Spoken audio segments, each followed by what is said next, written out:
बिस्मिल्लाहिर्रहमानिर्रहीम। अस्सलाम वालेकुम। बीफ के शामी कबाब रेशेदार मज़ेदार जस्ट 20 मिनट में तैयार। कोई मशीन का इस्तेमाल नहीं करना पड़ेगा, ना हार्डली घोंटे लगाने पड़ेंगे। मज़ेदार झटपट से 20 मिनट में मज़ेदार से बीफ शामी कबाब तैयार हो जाएंगे। जिसे नहीं भी बनाने आते वो भी पहली दफ़ा में बहुत अच्छे बनाएंगे। स्टार्ट करते हैं रेसिपी को।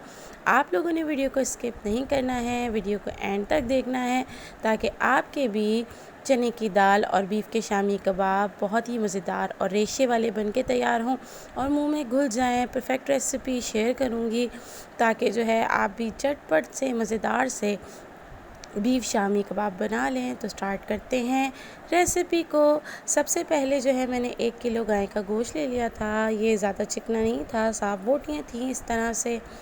और मैंने उसके लिए जो है 1 किलो गोश्त में 2 कप चने की दाल मैंने डाल ली थी।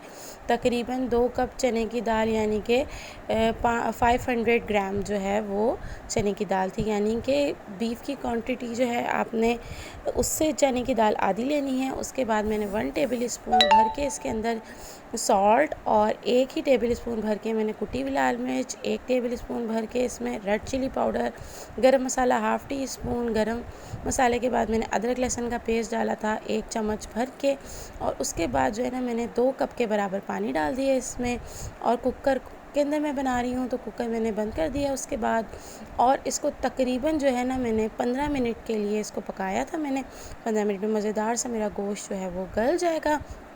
और ये देखें, इसके बाद मैंने कुकर को खोल लिया है। गोश्त कैसा मक्खन मलाई जैसा गला हुआ है, गोश्त भी गला हुआ है, चने की दाल भी गल गई है। और अब इस दोनों चीज़ों को तमाम जो मसाले डाले हैं उसके साथ में जो है ना बस इतना गल चुका है कि मैं ना जस्ट इसके अंदर थोड़ा सा मेरे पास जो है वो मैनुअल मैशर है तो मैं उससे इसको मैश कर लूँगी। आप देख सकते हैं ये तो ये अच्छे से बिल्कुल मैश हो जाएगा। ठीक है, बिल्कुल मिल जाएगा। अगर आपके पास कोई डोई या चम्मच है, कुछ भी है, आप उससे इसको मिक्स कर लें गरम गरम ही, तो ये अच्छे से मिक्स हो जाएगा बिल्कुल। और जो है ना रेशे वाले आपके शामी कबाब तैयार हो जाएंगे। हार्डली आप 5 मिनट भी इसको जो है ना मिक्स नहीं करेंगे और ये अच्छे से जो है ना आपके रेशे वाले मज़ेदार से शामी कबाब तैयार हो जाएंगे। ये इस फॉर्म में आ जाएगा, देख सकते हैं।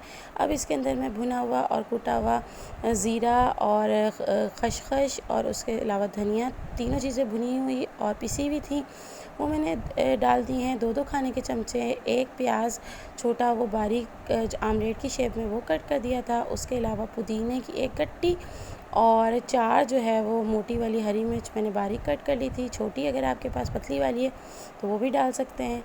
और इन सब चीज़ों को जो है ना मैंने अच्छे तरीके से मिक्स कर लिया है। अपने शामी कबाब के पेस्ट में मैंने ऊपर से थोड़ी सी लाल मिर्च और डाली थी क्योंकि हम स्पाइस थोड़ा सा ज़्यादा लेते हैं।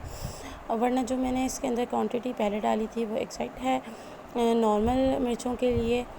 तो अगर आप ज़्यादा खाते हैं तो थोड़ी सी ऊपर से डाल लें, वरना हरी मिर्च भी डाल लें तो इनफ हो जाएगा। इसको अच्छे तरीके से हम मिक्स कर लेंगे। अभी देख सकते हैं कितना मज़ेदार रेशे वाला मेरे शामी कबाब जो है वो रेडी है। इसके बाद मैंने देसी अंडे लिए थे तो वो छोटे होते हैं तो मैंने वो 3 डाल लिए थे। वरना जो नॉर्मल अगर आपके पास अंडे हैं तो वो आप बड़े वाले वो आप 2 भी डाल सकते हैं, इनफ होंगे। तो मैंने देसी डाले हैं तो मैंने 3 डाले थे।